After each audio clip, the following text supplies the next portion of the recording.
We're getting the job done. Yeah, the wabs have been cut. Like we said, we were not allowed to wab on stream, so the wabs have been removed from the name, and there will be no wabbing in the chat. Apologies to the viewers that you were forced to. Oh man, forced to see this.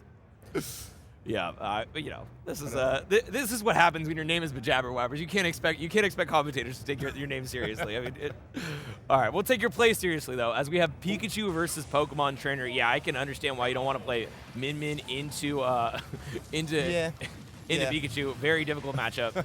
But Electric beats Water, and right now already hitting with a nice strong combo. Yeah, Bajab coming out the gate right here. Getting these, once again, I think we have a matchup similar to last time where we have heavy punishes that we expect at early percents out of both these characters. Let's see if we're able to get conversions. And right now, Bajab seems to be getting them a quick 76 onto Twan. And maybe you're right, electric types might have a little something going on here. Yeah, I think this is really interesting because these are both characters that people with a lot of moves dislike because they're so hard to hit. They're so small. Yeah. But now we're switching over to the Ivysaur and perhaps a down air. Not this time. Dangerous stuff, though. Almost got the turnaround there for Twan. One of the easier moves, I think, to hit a two-frame spike. Right? Yeah, it's huge. Yeah, it's just massive. And a lot of times you don't even need a two-frame because you can hit them before they even get to the stage. You don't even have to get the timing. It's relatively active, too. And Twan climbing back after a pretty explosive early opening. Kind of typical of Pikachu, right? You can't read too hard, and you're getting early comboed, and that's why, right? You pay the price for those combos with that weight, and Ivysaur will take advantage of it. Yeah, caught the Bajabberwabbers holding in there. Sometimes, you run in with a forward air, trying to drift forward, you get caught with the wrong DI, and Ivysaur will eat you for that one. Bad looking. All right, Bajab trying to find a way back in. This is when it can get kind of rough for Pikachu, though, right? Yeah. You don't get one of those early conversions where they can be kind of tight. You're forced to go for a little bit less safety. You try to find a dash attack. Maybe get it higher and go for that up throw, but yeah, this is now the point where Pikachu's probably okay. A dash attack or an up throw are going to kill. So, he just needs to find one opening. Dash attack's really hard to react to, but Twan has been doing such a good job of retreating with these back airs and making sure that, Pikachu is never finding his way in, but yeah, grab up throw. That'll do it. Pikachu, for all his abilities, is still a little stumpy, right? So Ivysaur, pretty well suited to hold on to that stock, try to fight for some extra credit, but not too much to show for it, only 41%. Pikachu can make that up very quickly, as we see. But Jab already going to work, gets the reset, and Twan, I was going to say stuck pretty bad in that corner for a while, but only 36%, so could have been a lot worse. Yeah, Pikachu will hit you a bunch of times, and then it'll be like, oh, I only took 30%. Because his up air does 5% or something like that. It's just like, whoa, that's not that much. The mental damage is there, though. It is mentally damaging for sure to be hit. I feel like long combos are so much more mentally damaging than short combos. It's Absolutely. Even if they do less damage. Yeah, it's like Sheik combos, Bayo combos, Pika combos. You don't, because you stop playing the game. Right. It's less damage, but you're having less fun. True. All right, right now, let's see if Twan gets to have fun. Yeah, Twan in the corner. Got caught with that T-Jolt. Should still be alive. He's not having fun. He has to switch to Charizard, and he misses the tag. Oh, yeah, the fun has ended. The Wabbers are out. Oh, man. Oh, man, he got wabbed all over. Right now trying to... He's getting wabbed right now.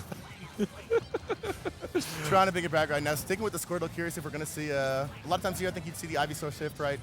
Yeah, a little bit easier to get force the that kill, but maybe doesn't want to engage in trying to force something neutral with Ivysaur. Would rather get something going with Squirtle, but I think, a little bit harder to lock down Pikachu with actually get him in a position to kill with Squirtle. Yeah. On the previous stream when I was with Senpai, we talked a lot about Pokemon Trainer because there was 3 in a row. And I feel like most Pokemon Trainer players have their highest level Pokemon. The Pokemon they put the most time into, the Pokemon who has the most XP. And I feel like Twan's highest level Pokemon is probably that Squirtle. And he really likes sticking to it, even though, sometimes other players would switch off. Twan likes the Squirtle. He likes how it feels. He's invested a lot. I think he likes the freedom that a character with solid frame data, solid combos like that give him. He's a relatively technical, aggressive player. I think he likes what that offers. But right now we see the Ivysaur comes out.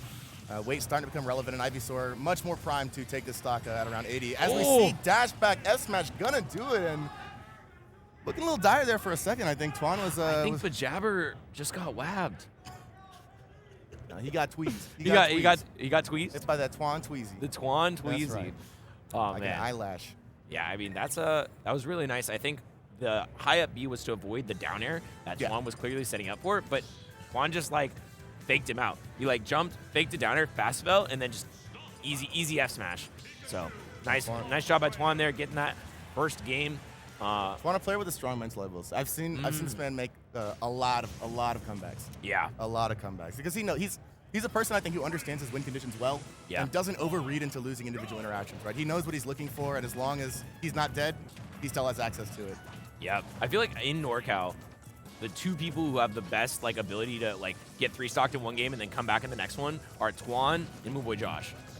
Both those players are incredible ability to not let something like that get to them. But right now, he's getting got a little bit with the 60%. This is how the last game started too, though. Bajabberwabbers.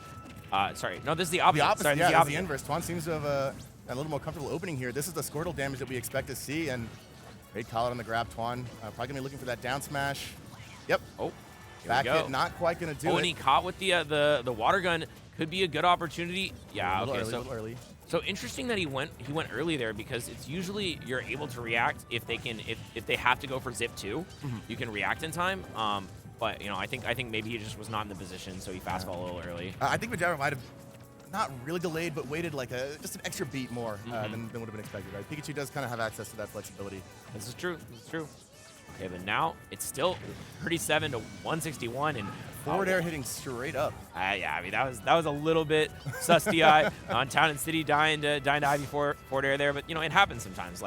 It's not something you can react to the thing getting hit. You have to already know. From that position too, could have easily been an up air, could have been a lot of things. Twan is trying to find that down smash again. Let's see. Twan loves that move. Oh yeah. I mean, it's massive, relatively fast, right? Good coverage. Not as laggy as you might think, given how far, how much space he's able to cover. Yeah, and one thing to note is we're probably not going to see almost. I she's love still that. It's Vega. That was a great dead, though, right? That the was chase sick. down, denying. Another one? The immediate. Oh, so close. Almost. But one thing we're not going to see a lot of this game is Charizard. Charizard is really, really bad with Pika. So it's just against Pikachu. So it's really difficult for you to find anything. And right now, wow. The first game, it was so close. And now it feels like Bajabberwabbers is just falling to the Twan vortex. Every time he gets hit by Twan gets so many hits. I mean, I think Pikachu definitely a character where kind of getting into the rhythm of your opponent when they're playing them matters a lot, right? Just can be very overwhelming out of the gate before you kind of catch up and keep pace. And Twan caught up and caught pace aggressively there. After a questionable first stock game 1, we finished the set out with a 3-stock. Yeah, and Bajabberwabbers fallen. I mean, it's always interesting seeing the difference in NorCal regions. Bajabberwabbers, from NorCal, but not a player we see a lot in this area. Twan does come to a lot of guild houses, does come to a lot of